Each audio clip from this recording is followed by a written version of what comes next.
दिल पे मत ले यार आज पूरे कर रहा है 100 एपिसोड्स। रिश्तों के ये 100 एपिसोड्स आप सभी को मुबारक।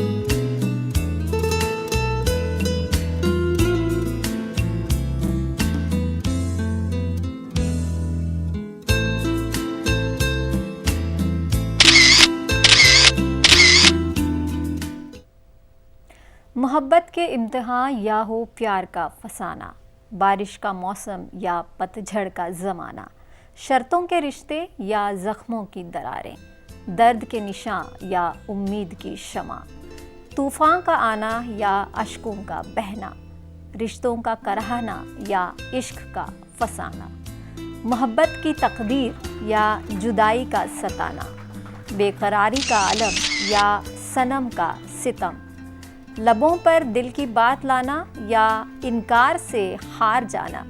दिल पे मत ले यार से जुड़ा है आपके रिश्तों का हर फसाना।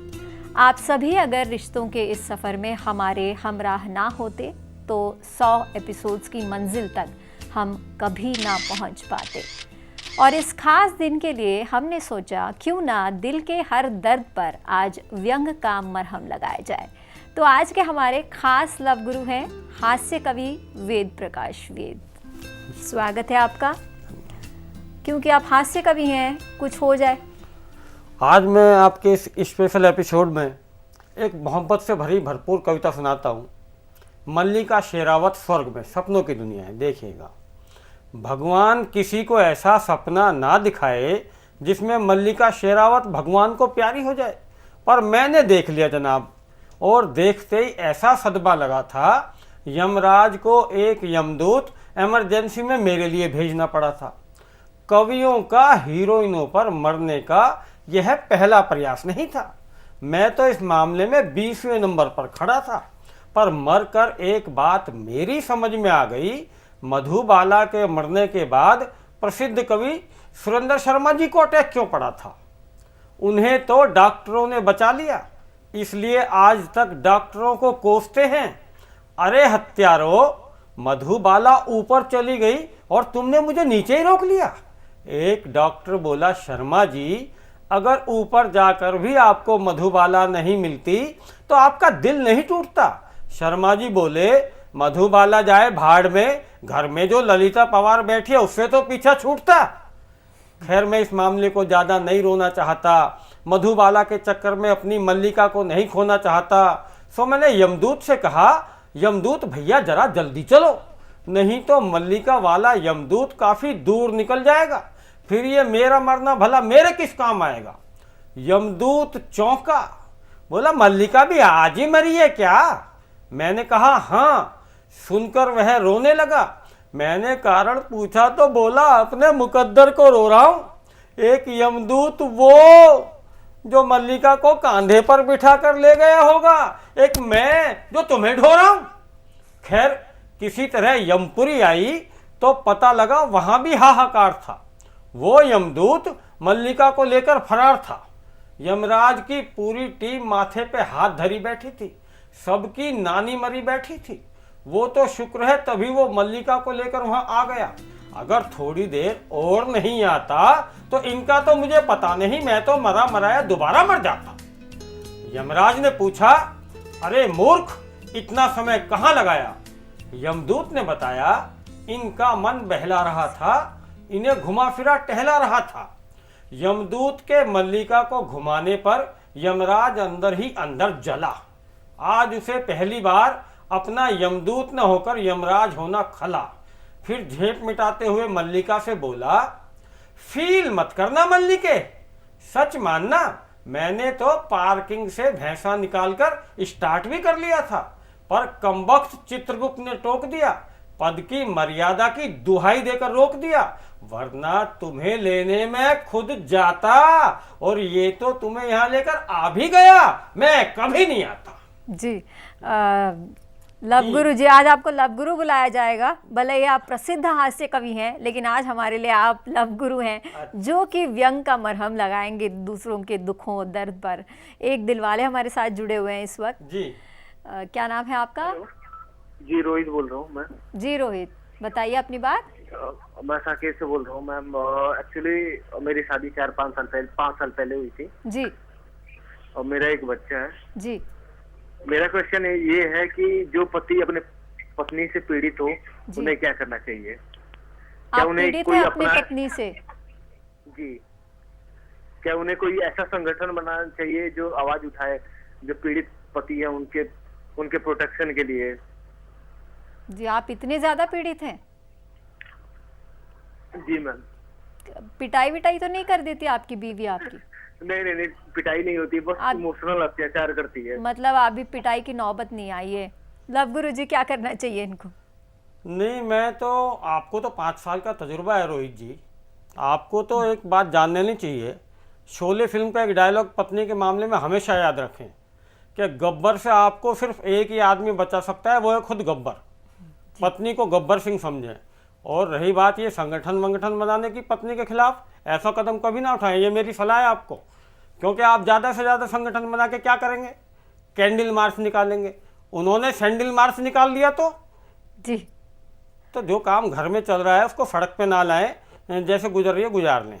जी, जो घर में बेइज्जती हो रही है वो मोहल्ले में ना लाएं। हाँ, क्यों निकाल जाए। जी आपसे बात करेंगे। जैसे बहुत सारे दुख दर्द होते हैं, बहुत जख्म होते हैं, और कोई व्यक्ति ऐसा नहीं होता जिसकी ज़िंदगी में, जिसके रिश्ते में प्रॉब्लम्स ना हो, तन्हाई ना हो और गम ना हो। लेकिन हास्य कवि को देखकर कभी ऐसा नहीं लगता कि इनकी ज़िंदगी में कोई प्रॉब्लम रही हो। बात करेंगे इस पर। एक और दिलवाले हैं। क्या नाम है आपका? हेलो जी सन्नी नाम पड़ गया। जी एक्चुअली मैं जहाँ पढ़ रहा हूँ ना, जी वहाँ पे मेरे साथ एक लड़की पढ़ती है। जी मैं उसको पसंद करता हूँ। मेरे को पता नहीं कि वो मेरे को पसंद करती है कि नहीं करती है, लेकिन वो मेरे से बातचीत होती है। जी मैं उसको कैसे बोलूँ ये बताए। जी मैं कैसे बताऊँ? मेरे को अच्छी लगती है, मैं उससे बोलना चाहता हूँ, अपने प्यार का इजहार करना चाहता हूँ। लेकिन आपको डर किस बात का है? डर मेरे को लगता है कहीं कुछ उसको अच्छा लगे या ना लगे, यही सब। आपको अगर खुद ये लगता है कि वो आपको पसंद करती है, तो क्या आपको ये अच्छा लगेगा कि कोई और आके उनको अपने दिल की बात बता के उनका दिल जीत ले? नहीं। लव गुरु, क्या करना चाहिए इन्हें? नहीं, इनको बिल्कुल बोल देना चाहिए, और दिल की बात अगर ये रोक गए तो फिर हाथ मलते रह जाएंगे, बाद में दिल मलना पड़ेगा। बेहतर है कि जाके खुल के बोल दें, ना होने से तो परिणाम अच्छे ही आएंगे। जी, कम से कम 50% चांसेस तो हैं। ये 50 से ज़्यादा ही है जी, 50 तो मना करने के हैं ही हैं जी और अगर नहीं बोलेंगे तो 0 चांस है। 0 चांसेज है, वो तो फिर कोई और ही ले उड़ेगा। जी जो बात हम आपसे कह रहे थे जी। कि क्या हास्य कवियों की जिंदगी में कोई गम नहीं होता है? वो हमेशा हंसते कैसे रहते हैं? हास्य कवियों की ज़िंदगी में बहुत गम होते हैं मनीषा जी। मैं आपको बताऊं, प्रदीप चौबे जी का एक शेर मुझे याद आता है। जी वह जो मशहूर मस्खरा होगा, आँख से कंठ तक भरा होगा। लेकिन चूंकि हम अपने दर्द को अपने सीने में दबा लेते हैं और दुनिया को हंसाने का काम करते हैं, सबको हम जोकर लगते हैं, पर हमारे दिल में बहुत दर्द होता है। हम भी इसी दुनिया के लोग हैं, बस अपने शब्दों को हम हास्य में बदल लेते हैं, इतना काम करते हैं। जी, और रिश्तों को कैसे हास्य में बदलना है ये आपको बताना है। एक और दिल वाले हमारे साथ जुड़े हुए हैं। क्या नाम है आपका? हेलो जी, नाम बताइए अपना। मैं नवकिशोर बोल रहा हूँ। क्या करते हैं आप? मैं प्राइवेट कंपनी में काम करता हूँ। आपसे रिक्वेस्ट है, आप अपने टीवी का वॉल्यूम कम कर दीजिए। आप अपने टीवी का वॉल्यूम कम कर दीजिए। हाँ कम कर दिया। जी, आप अपनी बात बताइए। हाँ, मैं ये बोल रहा था जी कि प्यार किस हद तक करना चाहिए? जैसे बिछड़े तो दर्द ना हो। प्यार किससे करना चाहिए? किस हद तक करना चाहिए? जी जैसे बिछड़े तो दर्द ना हो, जी। या बिछड़े तो ऐसा दर्द हो कि खुद को ना संभाला जाए। बिछड़े तो ऐसा दर्द हो कि उसको संभालना जाए खुद को। जी। अब क्या ऐसी लवगुरु, क्या कोई ऐसी हद होती है, और प्यार की हद क्या हम खुद तय कर सकते हैं कि जैसे इन्वेस्टमेंट होता है कि मैं इतना इन्वेस्टमेंट करूंगा, इतना नहीं करूंगा, 100 करोड़ का बजट है, 150 नहीं करूंगा। प्यार के मामले में भी क्या ऐसा पैमाना हो सकता नहीं, है? प्यार के मामले में कोई पैमाना नहीं होता, प्यार की कोई हद नहीं होती है, प्यार भरपूर करना चाहिए।